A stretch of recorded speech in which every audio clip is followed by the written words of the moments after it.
जय Hind. Hello everyone. आज हम लोग स्टार्ट करने वाले हैं जेई नीट और मेन एडवांस्ड के सिलेबस के अकॉर्डिंग केमिकल बॉन्डिंग और पी ब्लॉक का कंबाइंड एरिया, मतलब टॉपिक केमिकल बॉन्डिंग की बट एप्लीकेशन पी ब्लॉक का 12th का एरिया ये मेजर है, जिससे जेई मेन और नीट एडवांस्ड मेन सब में क्वेश्चंस अच्छे लेवल पे रहते हैं और बहुत रिलेटेड भी है। इससे आपका हर चीज, चाहे कोऑर्डिनेशन कंपाउंड भी कुछ हद तक रिलेटेड है, तो उसका हम लोग एक नया टॉपिक स्टार्ट करने जा रहे हैं, hydrogen bond and van der Waals force molecular forces की कहानी।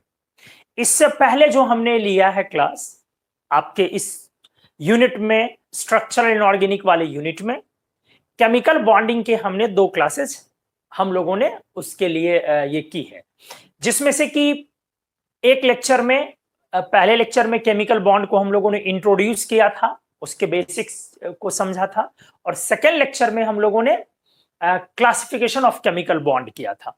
हम लोगों की दुनिया जितनी सिलेबस है उसके अकॉर्डिंग हम लोग काम कर रहे हैं। और आज के लेक्चर में अब हम लोग नया टॉपिक इसमें स्टार्ट करने जा रहे हैं, हाइड्रोजन बॉन्ड वेंडरवाल फोर्स। ठीक है, आप इस बात को समझ लें कि H bond molecular force van der Waals force बड़ा टॉपिक नहीं है, ये छोटा टॉपिक है, लेकिन इसके जो एप्लीकेशंस हैं वो काफी है, बहुत ज्यादा एप्लीकेशंस हैं। कहां पर? पर्टिकुलरली 12th में, क्योंकि एस ब्लॉक के एलिमेंट हाइड्रोजन बॉन्ड जनरली बनाते नहीं है, पी ब्लॉक में भी कार्बन फैमिली वाले बनाते नहीं है, तो नाइट्रोजन के एलिमेंट्स या उसके कंपाउंड्स एच बॉन्ड बनाते हैं, फ्लोरीन ऑक्सीजन वगैरह के कंपाउंड्स बनाते हैं, कार्बन कभी कभार sp फॉर्म वगैरह में बनाता है। तो जो अपना ये 3 एलिमेंट है, नाइट्रोजन फैमिली, ऑक्सीजन फैमिली और हैलोजन फैमिली, ये 12th का एरिया है पी ब्लॉक का। इसीलिए एच बॉन्ड और मॉलिक्यूलर फोर्सेस के एरिया को सिंसियरली पढ़ा जाए, एक तो 12th के पॉइंट ऑफ व्यू से ये इंपॉर्टेंट है, और second competitive point of view से भी काफी इंपॉर्टेंट है। कंपटीशन में तो धड़ल्ले से क्वेश्चंस आते हैं बहुत फ्रीक्वेंट लेवल पे।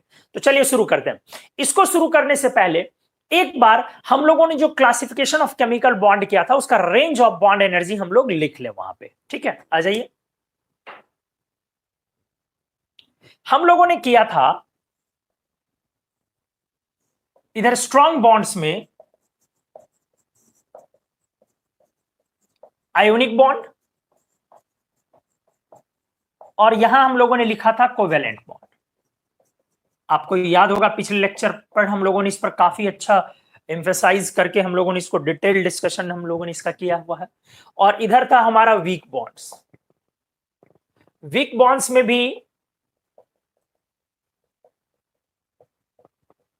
यहां पे हम लोगों ने हाइड्रोजन बॉन्ड लिखा था, और यहां हम लोगों ने वेंडरवाल फोर्सेस लिखा था, molecular forces, van der Waals forces. Point क्या है, हमने ये भी डिस्कस किया था कि वेंडरवाल फोर्सेस काफी वीक बॉन्ड होते हैं, मतलब काफी इसका बॉन्ड डिसोसिएशन एनर्जी काफी कम होता है। इसको जो बॉन्ड डिसोसिएशन एनर्जी का रेंज है ये लेस देन 2 किलो कैलोरी पर मोल है। इनऑर्गेनिक में जनरली लगाना बहुत जरूरी है। सामान्य तौर पर यह 2 किलो कैलोरी पर मोल से भी कम है। 2 किलो कैलोरी पर मोल का मतलब है दोस्त 10 किलो जूल पर मोल अप्रॉक्स, इससे भी कम है। ठीक है, और इसमें मेनली 3 तरह के फोर्स थे, हमने आपको किया हुआ अच्छे से। पहला डायपोल डायपोल, जिसको आपने किजोम फोर्सेस के नाम से भी जाना था। दूसरा डायपोल इंड्यूस्ड डायपोल, जिसको आपने क्या बोला था बेटा, डीबाई फोर्सेस के नाम से। और तीसरा इंड्यूस्ड डायपोल, जिसको आप लोगों ने लंदन फोर्स बोला था। मेनली ये 3 फोर्स की चर्चा होती है, और इन तीनों का energy of interaction inversely proportional r⁶ है। ये जो डायपोल है ये वीक वाला है। हमने डायपोल के बारे में बहुत अच्छे से आपको क्लियर किया था। अगर ये स्ट्रॉन्ग वाला हो तो energy of interaction inversely proportional to 1 inversely proportional to r cube होता है उस केस में। एनीवेज, तो चलो हम लोगों ने ये किया। अब हाइड्रोजन बॉन्ड का जो range of bond dissociation energy है, सामान्य तौर पर ये ध्यान से देखेंगे 2 से 10 किलो कैलोरी पर मोल है। एबनॉर्मल चीजों के लिए कोई स्पेस नहीं है, एबनॉर्मल तो कुछ भी हो सकता है। जनरली ये 2 to 10 kilo joule per mole है। 2 to 10 किलो कैलोरी पर मोल। इसको अगर किलो जूल में बदलो तो 2 से आप लिखोगे 10 to 45 किलो जूल पर मोल। और हमने बोला था ये एक तरह का kind of strong dipole interaction है। ये एक तरह का क्या है? मजबूत डायपोल इंटरेक्शन है। हमने एक एग्जांपल भी आपको डिस्कस किया कि अगर आप अमोनिया को ले लें तो अमोनिया का जो ये है ये 13 किलो जूल पर मोल है। अगर आप अमोनिया का ये H बॉन्ड का स्ट्रेंथ देखते हैं, अगर आप, हमने डिस्कस भी किया था वाटर का आप ले लें, अगर ये वाटर का ले लोगे बेटा तो ये वाला 21 किलो जूल पर मोल है। तो हमने तो आपको बोला है कि जनरली सामान्य तौर पर 10 to 45 किलो जूल पर मोल के रेंज में ये वैरी करता है स्ट्रॉन्ग वीक के हिसाब से। चलिए आ जाइए। और ये भी एक तरह का स्ट्रॉन्ग डायपोल। तो इसका एनर्जी ऑफ इंटरेक्शन क्या था? चूंकि स्ट्रॉन्ग वाला है तो आर क्यूब, ये हमने पिछले लेक्चर में डिस्कस किया हुआ था, जानना जरूरी है चूंकि अब इसी की दुनिया में हम लोग हैं। अब कोवेलेंट बॉन्ड, इसका जो range of bond dissociation energy है ये 200 से 200 से लेके 450 किलो जूल पर मोल सामान्य तौर पर जनरली, लेकिन कोई कोई कम भी हो सकता है, कोई ज्यादा भी हो सकता है। जैसे हमने आपको एग्जाम्पल में बताया भी था और फिर मैं बोल दूं, फ्लोरीन FF की बॉन्ड एनर्जी F2 में ये 150 के अराउंड है, 156 किलो जूल पर मोल। तो आपने क्या देखा? ये रेंज से कम हो गया। HH ये 436 किलो जूल पर मोल रेंज में है, 200 to 450 रेंज में है। Cl ये याद रखने के लिए मैंने आपको बोला था 2-3 वैल्यू को, 200 किलो जूल पर मोल रेंज में है। NCl 240, NCl हमने डिस्कस भी किया था 200 किलो जूल पर मोल। देख लो ये सब रेंज में है। तो बहुत सारे रेंज में होते हैं, बहुत सारे रेंज से बाहर भी। ये रेंज से कम हो गया, HF ले लो, इलेक्ट्रोनेगेटिविटी डिफरेंस के कारण ये ज्यादा है, 569 किलो जूल पर मोल। ये रेंज से काफी ज्यादा बाहर हो गया, देख लो, नहीं हो गया। SIF 4 मॉलिक्यूल का जो SIF है ना बेटा, वो 750 किलो जूल पर मोल से भी ज्यादा है। तो क्या देख रहे हो, ये तो और ज्यादा हो गया। तो एबनॉर्मल चीजों के लिए जगह नहीं है, एबनॉर्मल कुछ भी हो सकता है। नॉर्मली बात करनी है तो अगर आप नॉर्मली बात करें तो 200 to 450 किलो जूल पर मोल के एक रेंज में आपका कोवेलेंट बॉन्ड का बॉन्ड एनर्जी जाएगा। एबनॉर्मली कोई कोई लो भी हो सकता है, जैसे फ्लोरीन की एबनॉर्मली लो है, आयोडीन की कम है, और एबनॉर्मली कोई हाई भी हो सकता है। ठीक है, हाई इलेक्ट्रोनेगेटिविटी डिफरेंस के कारण HF और SIF में, क्योंकि आपको आगे पढ़ेंगे आप, मैं पढ़ाऊंगा आपको कि जब भी कोवेलेंट बॉन्ड में इलेक्ट्रोनेगेटिविटी डिफरेंस बड़ा होने लगे तो उससे बॉन्ड स्ट्रेंथ बढ़ता है आयोनिक कैरेक्टर के बढ़ने से। ठीक है, तो चलो मैं आगे डिस्कस करूंगा। अब आ जाओ, तो इससे आपका स्ट्रॉन्ग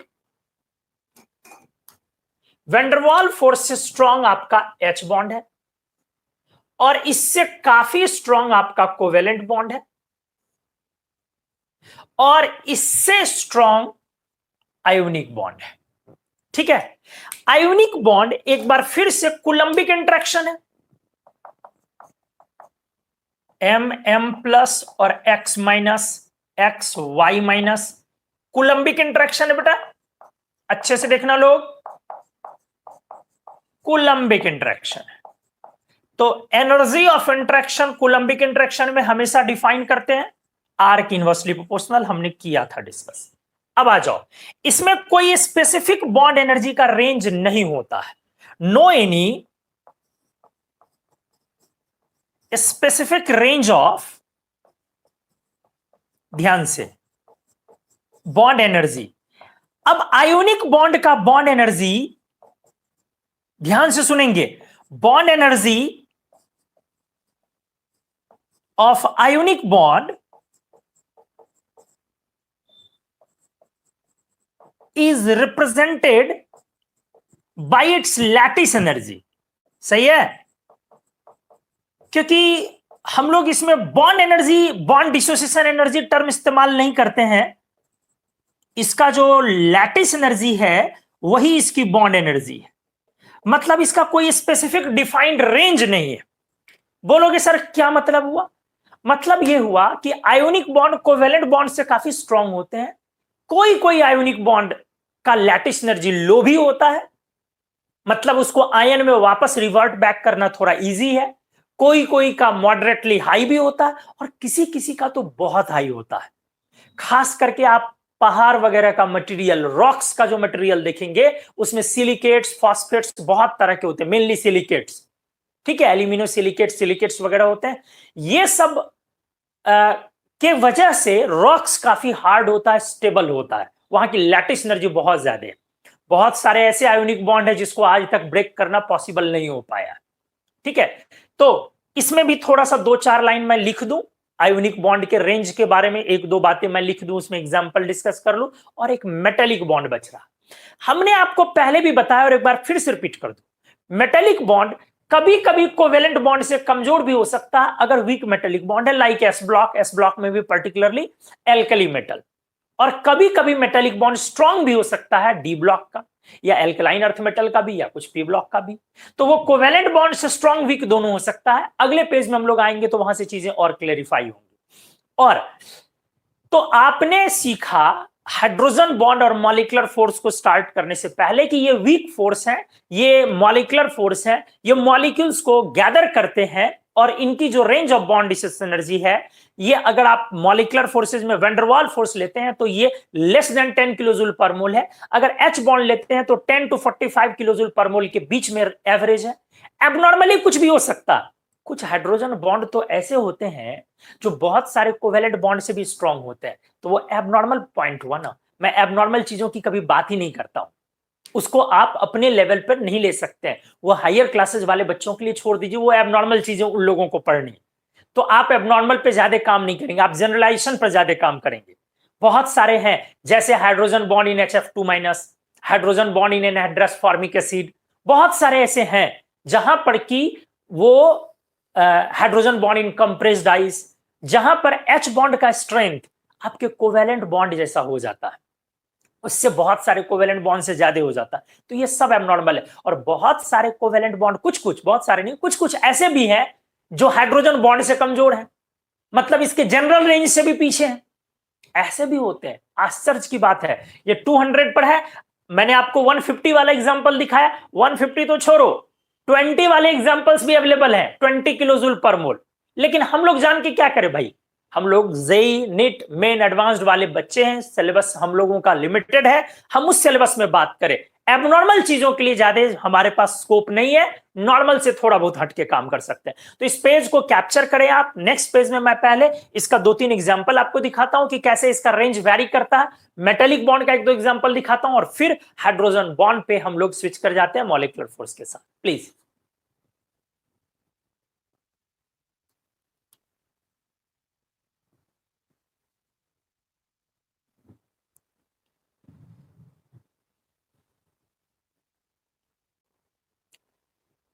आइए, अब जो हमने बोला कि पहले थोड़ा सा 2-4 एग्जांपल मैं लैटिस एनर्जी के साथ क्लियर कर दूं, फिर मेटेलिक बॉन्ड वाली बातें डिस्कस कर दूं।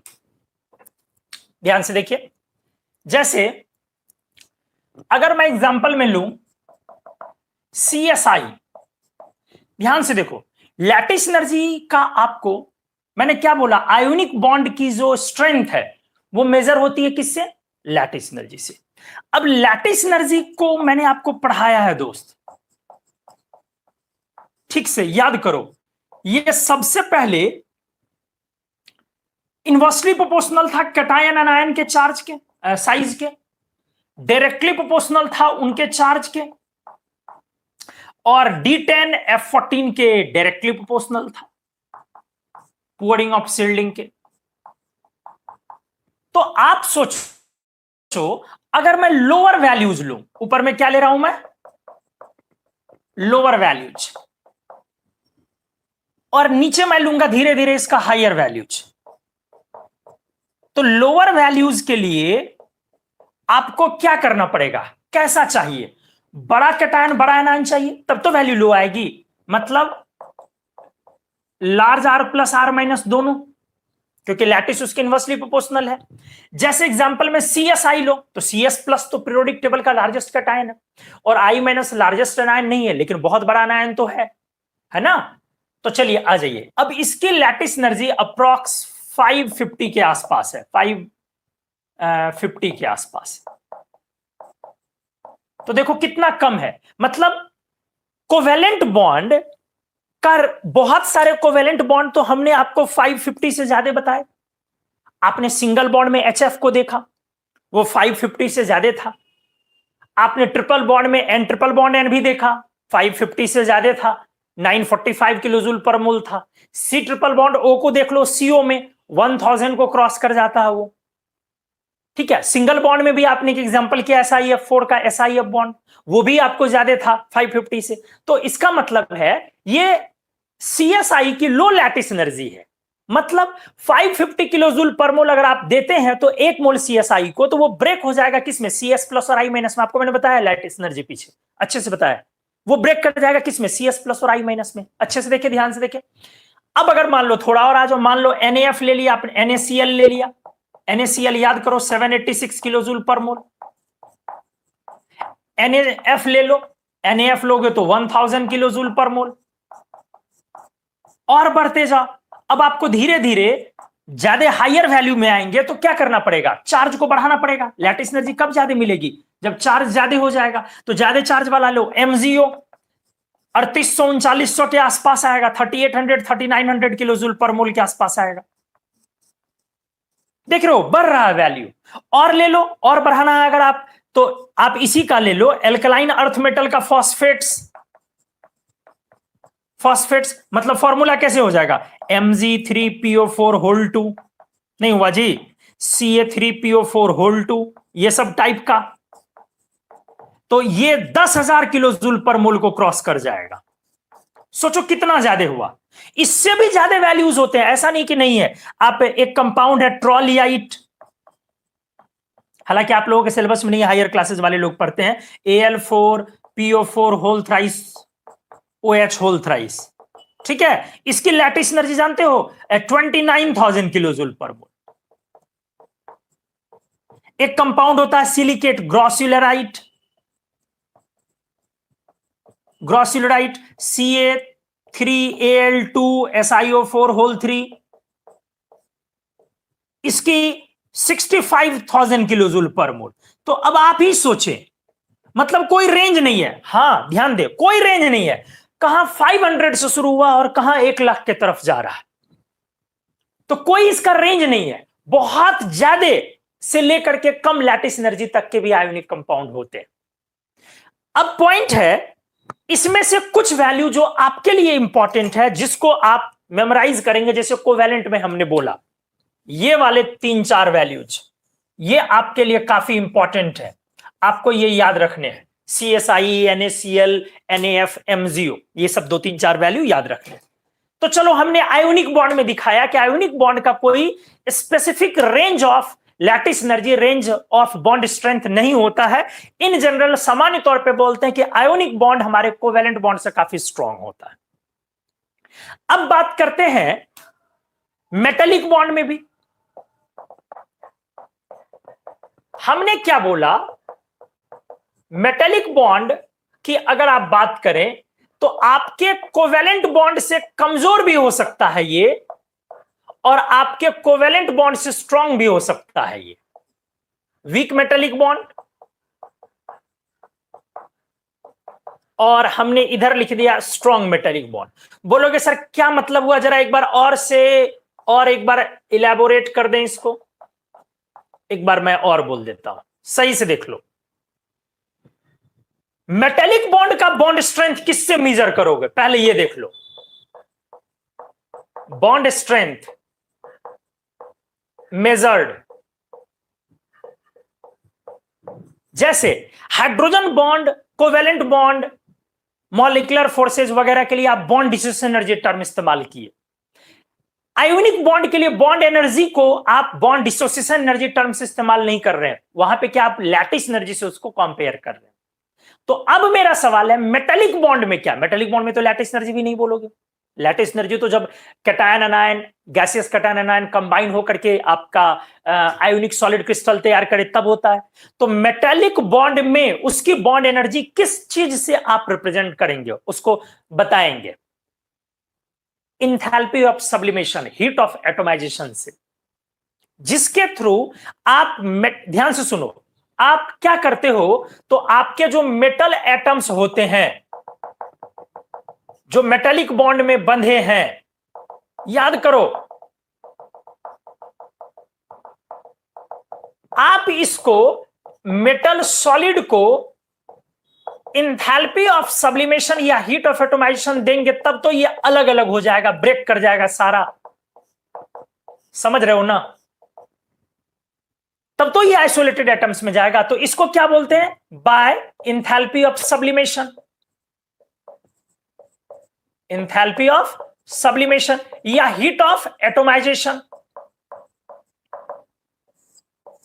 तो आ जाइए, जो वीक मेटेलिक बॉन्ड है जैसे लाइक एल्कली मेटल्स,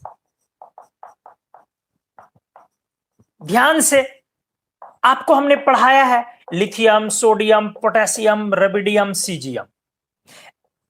किधर की ओर, ऊपर जाने पर मेटेलिक बॉन्ड स्ट्रेंथ बढ़ता है। Metallic bond strength S block में ऊपर की तरफ है, मेटेलिक बॉन्ड स्ट्रेंथ बढ़ता है, इसीलिए इंथैल्पी ऑफ एटोमाइजेशन या हीट ऑफ सब्लिमेशन ऊपर की तरफ जाने पर बढ़ जाएगा आपका। सोडियम का 108 किलोजूल पर मोल, आप जरा देखिए कोवेलेंट बॉन्ड के रेंज से कम है। सीजियम आ जाए, हमने बोला काफी सॉफ्ट मेटल होता है, इतना सॉफ्ट कि आप उसको चाकू से भी कट कर सकते हैं। सीजियम को हमने पढ़ाया आपको, क्योंकि मेटेलिक बॉन्ड काफी इसका वीक है। तो सीजियम आ जाए 78 किलोजूल पर मोल, देखो कितना लो है। कोवेलेंट बॉन्ड 200 to 450 है, उससे भी कम है। लेकिन स्ट्रॉन्ग में आ जाए धीरे धीरे, आप अब इससे दूसरे वाले में जाए, ध्यान से, बीच में आ जाए, मैग्नीशियम भी वीक में ही आ गया। मैग्नीशियम 146 किलोजूल पर मोल, देख रहे हो कितना है, ये सब कम है। अब स्ट्रॉन्ग में आ जाओ धीरे धीरे, ज्यादा वाले में, बीच में एल्यूमिनियम भी ले लो, 326 किलोजूल पर मोल, मॉडरेट है, बहुत ज्यादा नहीं है। 200 to 450 जो कोवेलेंट बॉन्ड है उसी के रेंज में है। डी ब्लॉक में आ जाओ, क्रोमियम 400 किलोजूल पर मोल, थोड़ा और स्ट्रॉन्ग ले लो, वेनेडियम 562 किलोजूल पर मोल, और स्ट्रॉन्ग ले लो टंगस्टन ग्रेटर देन 800 किलोजूल पर मोल। आप क्या देख पा रहे हैं, क्या देख रहे हैं दोस्त? वैसे भी आपको पता है, हमने पढ़ाया है कि ट्रांजिशन मेटल में का जो मेटेलिक बॉन्ड होता है सामान्य तौर पर वो आपके एस ब्लॉक और पी ब्लॉक वाले से स्ट्रॉन्ग होता है, इसीलिए इसका रेंज तो धीरे धीरे उठेगा। तो आप क्या देख रहे हो, कोवेलेंट बॉन्ड की जो बॉन्ड एनर्जी का रेंज है 200 to 450, उससे मेटेलिक बॉन्ड वाला क्रॉस कर सकता है और उससे नीचे भी रह सकता है। जब एल्कली मेटल लेते हैं तो उससे कम रह सकता है, डी ब्लॉक मेटल्स लेते हैं तो आप उसको क्रॉस भी कर सकते हैं। ठीक है, तो weak metallic bond, strong metallic bond. Metallic bond की स्टेबिलिटी किससे आप मेजर कर रहे हो, heat of sublimation, enthalpy of atomization से। तो हमने एक आपको रिव्यू करवाया यहां पर, क्लासिफिकेशन ऑफ केमिकल बॉन्ड का, स्ट्रॉन्ग और वीक का एक रिव्यू करवाया। इससे ज्यादा आपके लिए जानना जरूरी नहीं है। हमने हर तरह की चीजें दिखाई, हर चीज में एबनॉर्मल का स्पेस है, कम और ज्यादा का, लेकिन आपको सामान्य तौर पर काम करना है रेंज से। तो आपका वेंडरवाल फोर्सेस, मॉलिक्यूलर फोर्सेस का रेंज क्या है दोस्त, लेस देन 10 किलोजूल पर मोल। एच बॉन्ड का लेस क्या है, 10 to 45 किलोजूल पर मोल। कोवेलेंट बॉन्ड का रेंज क्या है, 200 टू 450 किलो जूल पर मोल। ध्यान रहे सिंगल कोवैलेंट बॉन्ड का, डबल या ट्रिपल का नहीं। अब O2 का 500 का राउंड होता है, हमने पढ़ा है आपको। O डबल बॉन्ड हो तो वहां डबल बॉन्ड है। N2 का 945 होता तो वहां ट्रिपल बॉन्ड है। हमने आपको सिंगल का बोला 200 टू 450। अब आयोनिक बॉन्ड का कोई रेंज नहीं होता, 550 से शुरू होता है, CSI का काफी कम है और वो आगे जाते जाते तक इन्फिनाइट तक चला जाता, तो उसके लिए कोई रेंज की बात नहीं होती है। मेटेलिक बॉन्ड एस ब्लॉक के पर्टिकुलरली अगर मेटल्स आप ले, वो भी अगर एल्कली मेटल्स ले तो वो वीक मेटेलिक बॉन्ड्स होते हैं। आप अगर पी ब्लॉक मेटल्स लेते तो मॉडरेटली स्ट्रेंथ उसमें अच्छा खासा है, और अगर ट्रांजिशन मेटल लेते तो वो कोवेलेंट बॉन्ड से उसकी बॉन्ड एनर्जी ज्यादा भी हो सकती है। मेटेलिक बॉन्ड की बॉन्ड एनर्जी किससे डिसाइड होती है? Enthalpy of atomization, heat of sublimation से। आयोनिक बॉन्ड की बॉन्ड डिस्टेंस एनर्जी किससे कंपेयर होती है? आयोनिक बॉन्ड की लैटिस एनर्जी से। तो उम्मीद है आपको ये पेज बड़े अच्छे तरीके से समझ में आया होगा। मेरे को बताएं एक बार प्लीज, और इस पेज का स्क्रीनशॉट लें। अगले पेज में हम लोग आते हैं, एच बॉन्ड मॉलिक्यूलर फोर्स को शुरू करते हैं।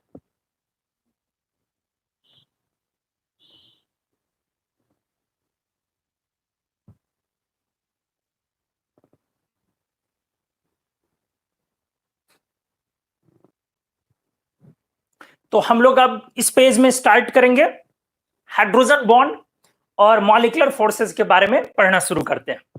हालांकि अगर आप हमारे पिछले लेक्चर को देखें तो वहां हमने वैंडरवाल फोर्स पर थोड़े अच्छे तरीके से बात की। हमने डायपोल मोमेंट का एग्जांपल भी करवाया था। डायपोल मोमेंट से हमने पोलर नॉन पोलर भी निकालना वहां पे दिखाया है, और उसके अकॉर्डिंग आईडी फोर्स कब लगेगा, कब डायपोल फोर्स लगेगा, जिसमें थोड़ा कंफ्यूजन होता है, हमने वो भी पिछले लेक्चर में क्लियर किया हुआ। तो पहले कहानी क्यों ना शुरू करें हाइड्रोजन बॉन्ड से। ठीक है, आ जाइए अच्छे से देखिए।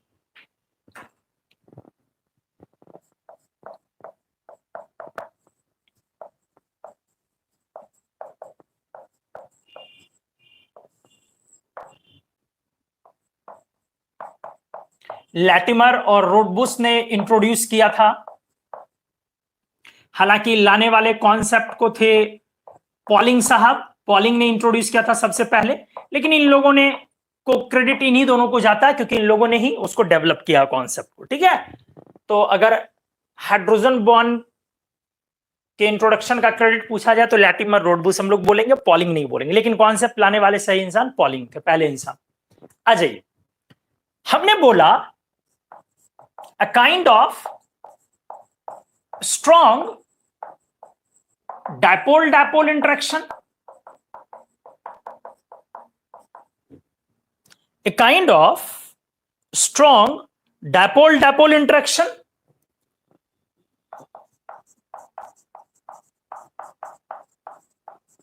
ठीक से देखेंगे, where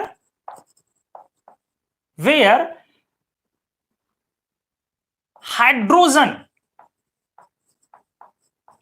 as a positive dipole, अच्छे से,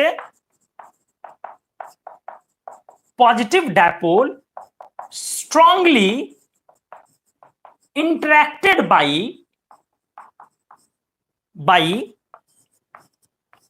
a negative dipole in such a way that the energy of interaction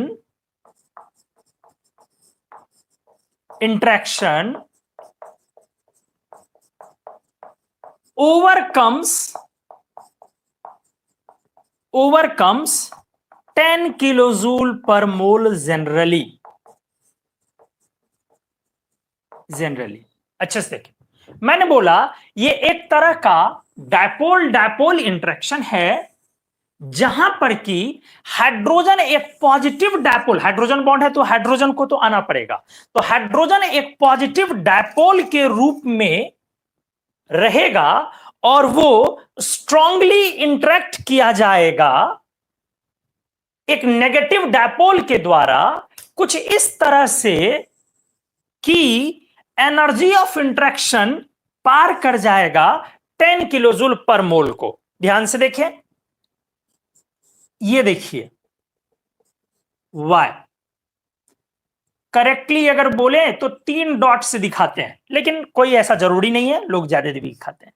तो हाइड्रोजन कोवेलेंट बॉन्ड से अटैच है किसी एलिमेंट से, इस पर पॉजिटिव डायपोल आ गया और ये नेगेटिव डायपोल है, ये कूलम्बिक इंटरेक्शन है, और हमने बोला इसी की bond dissociation energy 10 kilo joule per mole को पार कर जाएगा ये। ठीक है, अब यहां पर पॉइंट ये है, अब यहां पर पॉइंट ये है, सही से देखें, डायपोल डायपोल डायपोल डायपोल, जहां पर हाइड्रोजन एक पॉजिटिव डायपोल की तरह, पॉजिटिव डायपोल, और इसको स्ट्रांगली इंटरेक्ट करेगा, अपने तरफ खींचेगा कूलम्बिकली, कौन?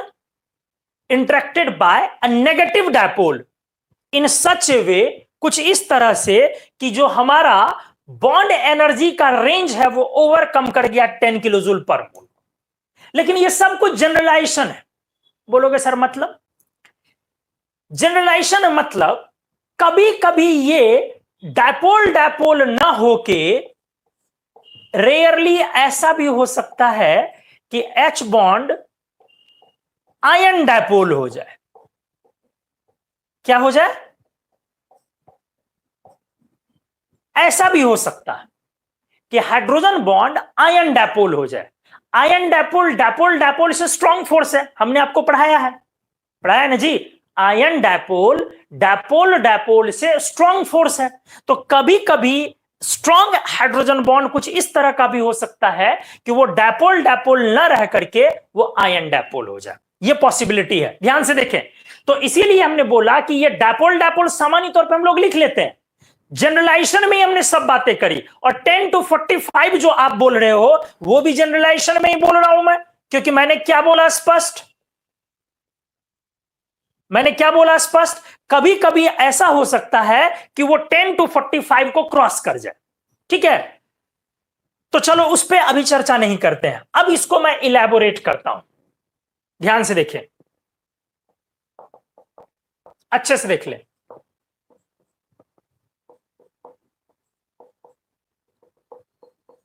ये कोवेलेंटली अटैच हो एक हाई इलेक्ट्रोनेगेटिव एलिमेंट से, ये एक हाई इलेक्ट्रोनेगेटिव एलिमेंट है। हाइड्रोजन बॉन्ड होने के लिए देखो क्या करना है, ध्यान से सुनोगे, ये क्या है? हाई इलेक्ट्रोनेगेटिव एलिमेंट है। जैसे फ्लोरीन 3.5, जैसे ऑक्सीजन 3.50, जैसे नाइट्रोजन 3.0, जैसे क्लोरीन 3.0, जैसे sp कार्बन 3.25। समझ रहे ना? बोलोगे सर क्यों ये हाई इलेक्ट्रोनेगेटिव एलिमेंट हो, सिर्फ पॉजिटिव डायपोल हो तो कोई भी एलिमेंट लगा दोगे सर सल्फर, तब भी इस पर पॉजिटिव डायपोल होगा। हमारे सिर्फ पॉजिटिव डायपोल से मतलब नहीं है, अपने इस बॉन्ड एनर्जी को 10 किलो जूल पर मोल को पार करना है। तो ये पार करने के लिए इस पर पॉजिटिव चार्ज का मैग्नीट्यूड ज्यादा चाहिए और इस पर भी नेगेटिव चार्ज का मैग्नीट्यूड ज्यादा चाहिए, क्योंकि जितना Q1 Q2 product of charge का मैग्नीट्यूड ज्यादा होगा, इससे ऑटोमेटिकली एनर्जी ऑफ इंटरेक्शन बढ़ जाएगा, और ये बढ़ेगा और ये पार कर जाएगा 10 किलो जूल को। अब समझ में आया क्यों हाई लिया? क्योंकि हाई लोगे दोस्त तब तो ये ज्यादा कूलम्ब इलेक्ट्रॉन को जितना शिफ्ट करेगा तो यहां पॉजिटिव चार्ज ज्यादा अमाउंट में डेवलप होगा, इसीलिए इसका हाई लेना जरूरी है। हमने बोला ये सल्फर ले, हमने बोला ये sp कार्बन ले, हमने बोला ये आयोडीन ले, हमने बोला ये सिलिकॉन ले। आप बोलोगे नहीं सर, मैं बोलूं कि क्यों नहीं लोगे? बोलोगे सर अगर ये सब लोगे तो इनकी इलेक्ट्रोनेगेटिविटी लो है, sp3 कार्बन, sp नहीं sp3 लो इलेक्ट्रोनेगेटिविटी है, तो कम इलेक्ट्रोनेगेटिविटी होने के कारण सर इस पर पॉजिटिव चार्ज का अमाउंट बहुत नहीं आएगा, और अगर पॉजिटिव चार्ज का अमाउंट ज्यादा नहीं आया तो प्रोडक्ट ऑफ चार्ज ज्यादा नहीं होगा, मतलब फोर्स वीक हो जाएगा, एनर्जी ऑफ इंटरेक्शन गिर जाएगा, और एनर्जी ऑफ इंटरेक्शन अगर 10 किलो जूल पर मोल से नीचे चला गया तो डायपोल डायपोल है, हाइड्रोजन भी है, लेकिन वो हाइड्रोजन बॉन्ड नहीं कहा जाएगा, वो dipole dipole interaction weak dipole dipole रह जाएगा, वेंडरवाल फोर्स कहलाएगा। इसीलिए सर जरूरी है यहां पे आप हाई इलेक्ट्रोनेगेटिव एलिमेंट लो, ज्यादा चार्ज यहां आए इसके वजह से। वाई को भी इसी तरीके से हाई इलेक्ट्रोनेगेटिव एलिमेंट लेना चाहिए, लेकिन Y को छोटा एलिमेंट लेना जरूरी है। सर क्या बोला आपने, एक बार फिर से बोल लो। मैंने बोला Y को भी सामने में जिससे ये कूलम्बिक इंटरेक्शन बना रहा है उसका भी हाई इलेक्ट्रोनेगेटिव होना जरूरी है, ठीक है। लेकिन उसके बारे में मैंने बोला कि हाई इलेक्ट्रोनेगेटिव के साथ वो छोटे साइज का होना जरूरी है। क्यों सर, यहां तो आपने नहीं बोला। इसीलिए क्योंकि यहां का जो एनर्जी ऑफ इंटरेक्शन है वो आर पे डिपेंड करेगा। आप जान रहे हैं, अच्छे से देख ले। एनर्जी ऑफ इंटरेक्शन, ये हाइड्रोजन बॉन्ड है तो इनवर्सली प्रोपोर्शनल आर क्यूब। अगर आपका आर सेकंड पीरियड की जगह कोई थर्ड पीरियड का एलिमेंट आपने लिया तो साइज अचानक से काफी बढ़ता है, और जब साइज बढ़ेगा तो आर क्यूब और तेजी से बढ़ जाएगा। जब आर क्यूब बहुत तेजी से बढ़ेगा तो energy of interaction inversely proportional है आर क्यूब के, एनर्जी ऑफ इंटरेक्शन गिर जाएगा, और वो इतना गिर सकता है कि उसकी वैल्यू 10 के नीचे चली जाएगी। अगर आपने गलती से क्या ले लिया, बड़ा साइज का एलिमेंट। सर इसको एग्जांपल से इलैबोरेट करो। मान लो आपने X के जगह एक एलिमेंट लिया क्लोरीन। क्लोरीन इलेक्ट्रोनेगेटिविटी के हिसाब से सही है, 3.0 है जैसा नाइट्रोजन है, लेकिन क्लोरीन साइज के हिसाब से बड़ा है, ठीक है। तो अगर आपने Y के जगह क्लोरीन लिया, थर्ड पीरियड का एलिमेंट, बड़ा साइज का एलिमेंट, जहां पर नाइट्रोजन 0.7 एंगस्ट्रॉम के अराउंड है या उससे छोटा ही क्या लीजिए, वहीं क्लोरीन 1 एंगस्ट्रॉम के अराउंड है 0.99। तो 0.7 और 0.99 में समझो 150% का मार्जिन है। तो क्लोरीन काफी बड़ा हो गया नाइट्रोजन से।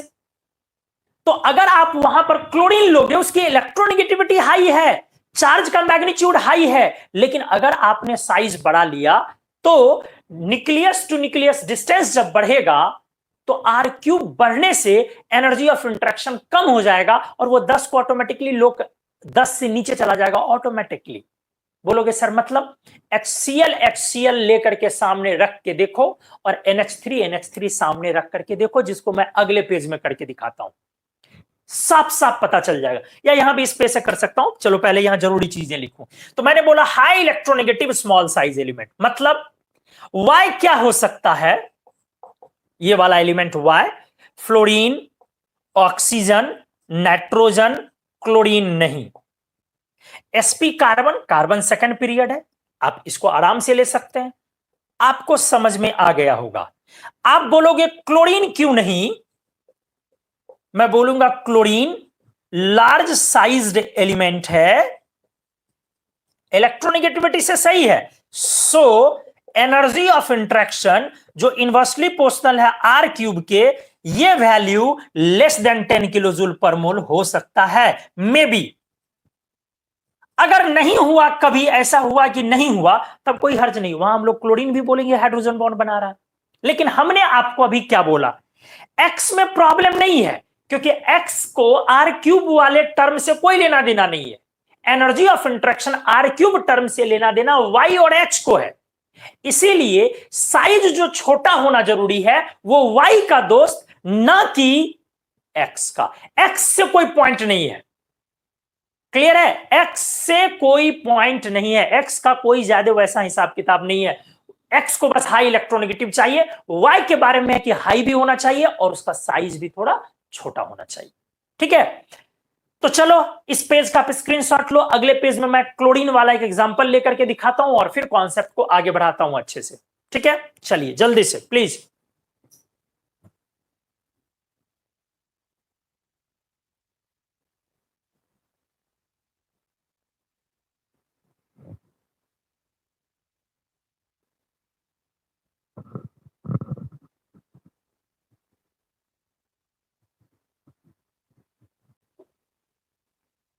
चलिए स्टार्ट करें, आ जाइए। मैंने बोला क्लोरीन का एक एग्जांपल लेते हैं, HCl, जरा ध्यान से देखें। यहां भी क्लोरीन हाई इलेक्ट्रोनेगेटिव एलिमेंट से जुड़ा है, सॉरी हाइड्रोजन डेल्टा प्लस और सामने हाई इलेक्ट्रोनेगेटिव एलिमेंट। तो ये वाला जो डायपोल है, क्या ये हाइड्रोजन बॉन्ड नहीं हो सकता है? सब कुछ डिपेंड करता है इसके एनर्जी ऑफ इंटरेक्शन पे। जो ये वाला है इसका एनर्जी ऑफ इंटरेक्शन है 7 kilo joule per mole, less than 10 kilo joule per mole है।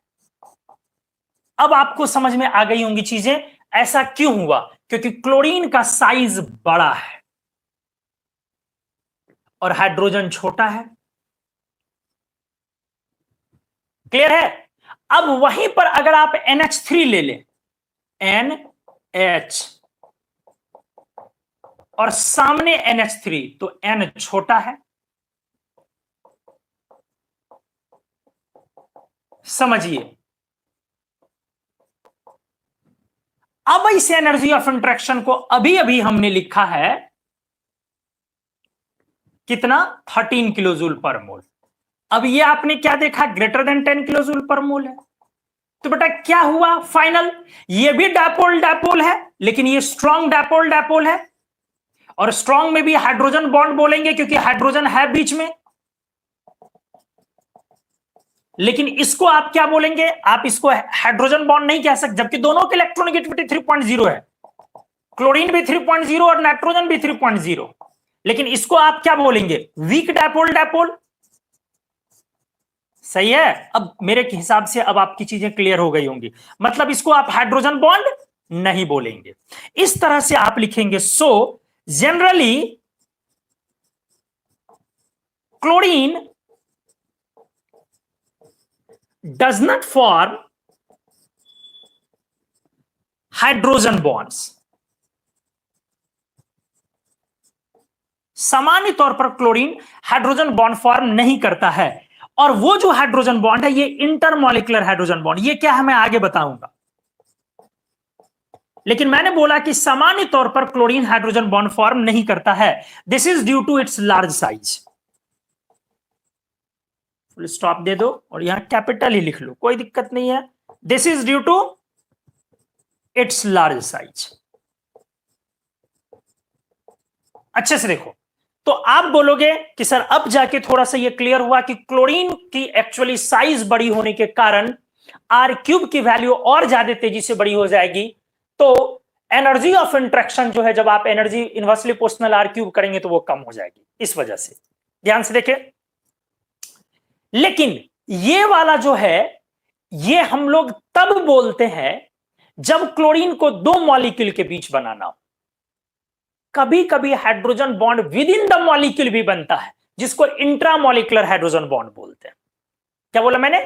कभी कभी हाइड्रोजन बॉन्ड दो मॉलिक्यूल के बीच ना बन करके विद इन द मॉलिक्यूल भी बनता है, जिसको इंट्रामॉलिक्यूलर हाइड्रोजन बॉन्ड बोलते हैं। इसको बोलते हैं इंटरमॉलिक्यूलर। मॉलिक्यूल मॉलिक्यूल के बीच इंटरमॉलिक्यूलर, और intramolecular with in the molecule. वहां पे क्लोरीन की पॉसिबिलिटी होती है हाइड्रोजन बॉन्ड बनाने की। सर क्या आप बोल रहे हो? कभी बोल रहे हो बनाएगी, कभी बोल रहे हो नहीं बनाएगी। तो चलो मैं उसका एक एग्जांपल लेता हूं। But chlorine frequently observed to participate in intramolecular hydrogen bonding या इंट्रामोलिकुलर हाइड्रोजन बॉन्ड फॉर्मेशन। एकदम भरोसे के साथ वीडियो पर बने रहे। देखिए मैं आपको क्लियर कर देता हूं चीजों को। जैसे मान लो एक एग्जांपल लेता हूं, ऑर्थोक्लोरोफिनॉल OCP।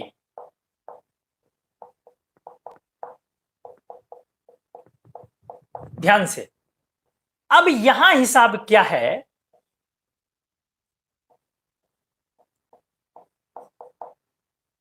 ये तो इसमें इंटर वाला नहीं मैं बात कर रहा हूं, दो मॉलिक्यूल के बीच में बात नहीं कर रहा हूं, मैं इंट्रा की बात कर रहा हूं। एक्चुअली ये ऑक्सीजन हाई इलेक्ट्रोनेगेटिव से जुड़ा। मैंने हाइड्रोजन बॉन्ड के लिए क्या कंडीशन बोला? ये हाई इलेक्ट्रोनेगेटिव और ये भी हाई इलेक्ट्रोनेगेटिव, ये दो चीजें बोली। ध्यान से देखेंगे आप, हाई इलेक्ट्रोनेगेटिव एलिमेंट होना चाहिए। तो हाइड्रोजन जिससे जुड़ा है उसको आप एक्स बोल रहे हैं। हाइड्रोजन जिससे जुड़ा है कोवेलेंटली उसको आप एक्स बोल रहे हैं। तो यहां एक्स कौन है? ऑक्सीजन है ना जी, और वाई कौन है? क्लोरीन। अब जरा देखें इस इंट्रैक्शन को। ये इंट्रैक्शन आपका 10 किलो जूल पर मोल के पार है प्रैक्टिकली। तो इसका मतलब है कि आप इसको हाइड्रोजन बॉन्ड बोलेंगे क्योंकि हाइड्रोजन है वहां, क्लोरीन के रहते। बोलोगे कि सर यहां पर कैसे हो गया, फिर इसी को हम लोग बोलेंगे इंट्रामॉलिक्यूलर। देख रहे हो, 1 2 3 4 5, 5 मेंबर का एक रिंग बना। तो जब मॉलिक्यूल के अंदर बन जाता है तो इसको बोलते हैं इंट्रा, और 2 मॉलिक्यूल के बीच बनता है तो बोलते हैं इंटर। एक हुआ इंटरमॉलिक्यूलर और एक हुआ इंट्रामॉलिक्यूलर, ठीक है। तो क्लोरीन इसमें नहीं होगा, इसमें क्लोरीन आराम से बना सकता है। सर कैसे, वो भी एक्सप्लेन करो, यहां पर क्यों हुआ। एक्चुअली ध्यान से, एनर्जी ऑफ इंट्रैक्शन,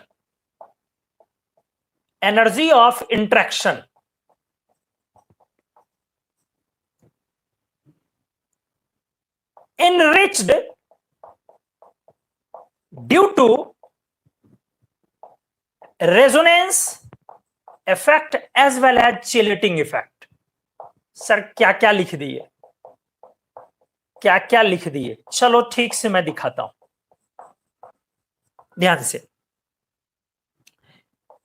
एक्चुअली हुआ क्या है दोस्त, आपका ऑक्सीजन पर 2 लोन पेयर है और ये आपके इस पाई इलेक्ट्रॉन के साथ कंजुगेशन में है, तो रेजोनेंस में है। तो जब ये कंजुगेशन में जाना चाहेगा, उस समय में ऑक्सीजन पर डेवलपिंग पॉजिटिव चार्ज, सही है, क्योंकि इलेक्ट्रॉन शिफ्ट होगा तो पॉजिटिव चार्ज डेवलप होगा।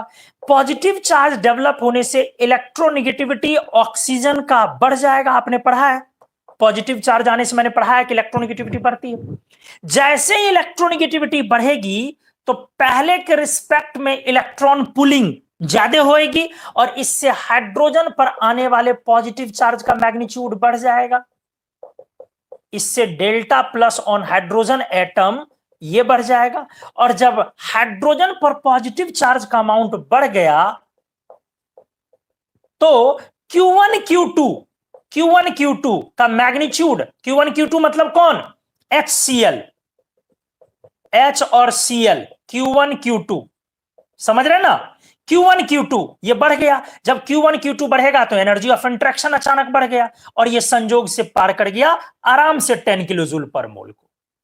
तो मेरी बात को आप समझिए, यहां पर इसके कंजुगेशन में जाने से इसको बहुत फायदा हुआ। सेकंड, जब भी चिलेशन होता है, चिलेशन मतलब रिंग फॉर्मेशन, तो ऐसा प्रोसेस का डेल्टा जी हमेशा कम हो जाता है। डेल्टा जी कम होना मतलब थर्मोडायनेमिकली फेवरेबल होना, थर्मोडायनेमिकली बॉन्ड स्ट्रेंथ का बढ़ जाना। तो जब भी ऐसा हो, केमिस्ट्री में आप देखेंगे कि रिंग का फॉर्मेशन हो गया अचानक, चिलेशन बोलते हैं उसको, तो जैसे ही रिंग का फॉर्मेशन हुआ तो उस समय में अचानक डेल्टा जी डाउन होता, मतलब वो रिंग बनना फेवरेबल हुआ, मतलब वो रिंग स्टेबल हुआ, मतलब वो रिंग का जो लास्ट मेंबर जहां पे जाके कनेक्ट हुआ वहां पे बॉन्ड एनर्जी बढ़ गई अचानक।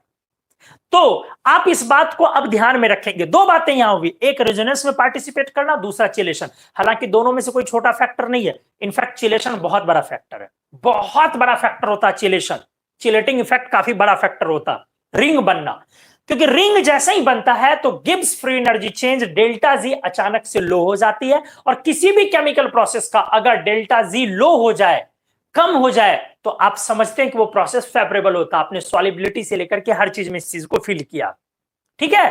तो आप आगे से बोलेंगे कि क्लोरीन, जो मैंने यहां बोला ये बड़ी अच्छी लाइन थी, इस बात को आगे से आप रिपीट करेंगे कि सामान्य तौर पर क्लोरीन इंटरमॉलिक्यूलर हाइड्रोजन बॉन्ड्स नहीं बनाता है लार्ज साइज के कारण, लेकिन इंट्रामॉलिक्यूलर हाइड्रोजन बॉन्ड बहुत फ्रीक्वेंटली बनाता है, मतलब विद इन द मॉलिक्यूल।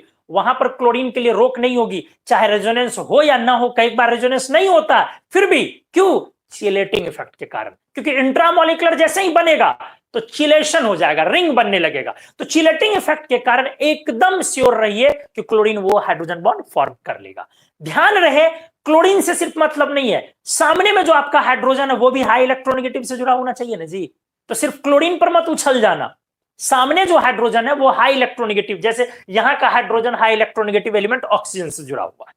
तो उम्मीद है आपको हाइड्रोजन बॉन्ड का बेसिक डेफिनेशन पहले समझ में आया होगा कि XHY में X high electronegative small size element जरूरी है, और Y के बारे में हमने क्या बोला, high electronegative, sorry, X high electronegative जरूरी है, Y high electronegative small size होना जरूरी है। तो क्लियर हुई यहां तक की चीजें या नहीं?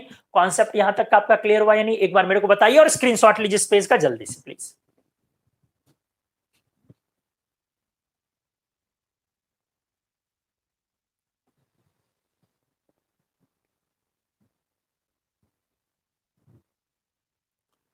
अब हम लोग करेंगे क्या, तो हाइड्रोजन बॉन्ड को बेसिकली हम लोग डिफाइन कर लिया हमने।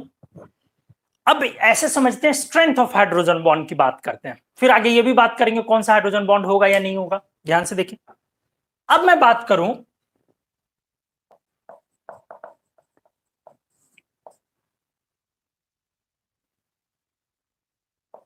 Strength of hydrogen bond. देखिए ध्यान से देखिए, जो हाइड्रोजन बॉन्ड की स्ट्रेंथ होगी वो किस पर डिपेंड करेगी, तो सबसे पहला फैक्टर तो इलेक्ट्रोनेगेटिविटी ही होगा ना। इनफैक्ट अगर देखा जाए तो चार्ज तो लाना इलेक्ट्रोनेगेटिविटी का काम है।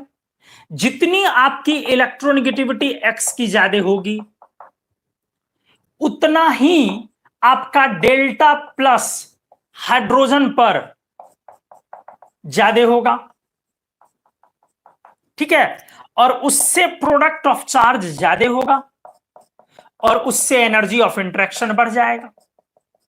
उसी तरीके से जितना इलेक्ट्रोनेगेटिविटी Y का भी ज्यादा होगा, उतना डेल्टा माइनस Y पर ज्यादा होगा नेगेटिव चार्ज, और उससे फिर Q1 Q2 का मैग्नीट्यूड ज्यादा होगा, और जितना प्रोडक्ट का Q1 Q2 चार्ज का प्रोडक्ट का मैग्नीट्यूड ज्यादा होगा, उतना ही फिर एनर्जी ऑफ इंटरेक्शन ज्यादा होगा। मतलब strength of hydrogen bond directly proportional electronegativity X की भी और Y की भी। किसी की भी इलेक्ट्रोनेगेटिविटी बढ़ेगी तो आपका हाइड्रोजन बॉन्ड का स्ट्रेंथ बढ़ता चला जाएगा, X का बढ़े तब भी, Y का बढ़े तब भी। लेकिन एक बात ध्यान में रखिए इस बात को, कि इलेक्ट्रोनेगेटिविटी X की ज्यादा हो या बराबर हो, या तो बराबर हो, लेकिन अगर दोनों का अलग अलग है तो X की ज्यादा होनी पड़ेगी।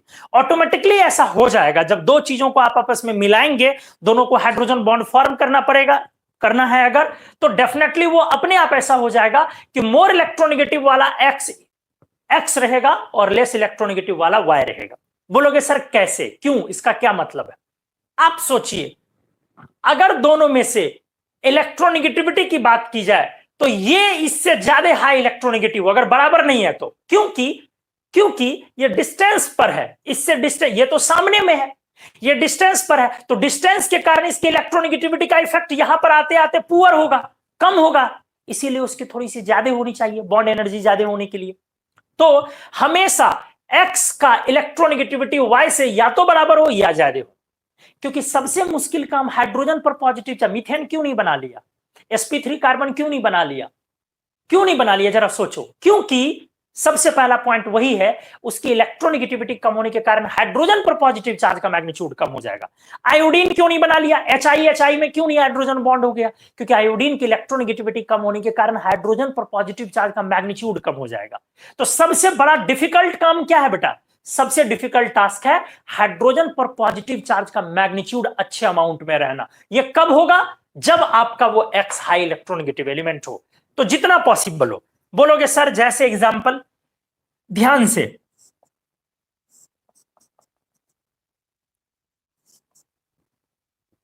ये रिप्रेजेंटेशन करेक्ट है लेकिन ये रिप्रेजेंटेशन इनकरेक्ट है।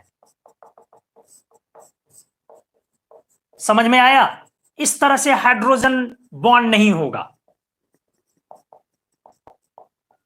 ये रिप्रेजेंटेशन इनकरेक्ट है, क्योंकि X को हमेशा मोर इलेक्ट्रोनेगेटिव होना पड़ेगा Y से या बराबर, सही है। फिर देखो, ये रिप्रेजेंटेशन करेक्ट है लेकिन ये रिप्रेजेंटेशन इनकरेक्ट है। अब आपको क्लियर हो गया होगा, अब यह चीज क्लियर भी होगी। ठीक है, एक्स की ज्यादा इलेक्ट्रोनेगेटिव होनी चाहिए वाई से या बराबर चलेगा। अब मैं बोलूं कि बताइए एच एफ और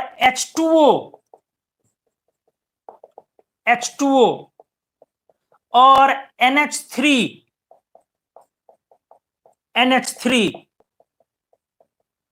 में किसका हाइड्रोजन बॉन्ड स्ट्रांग होगा?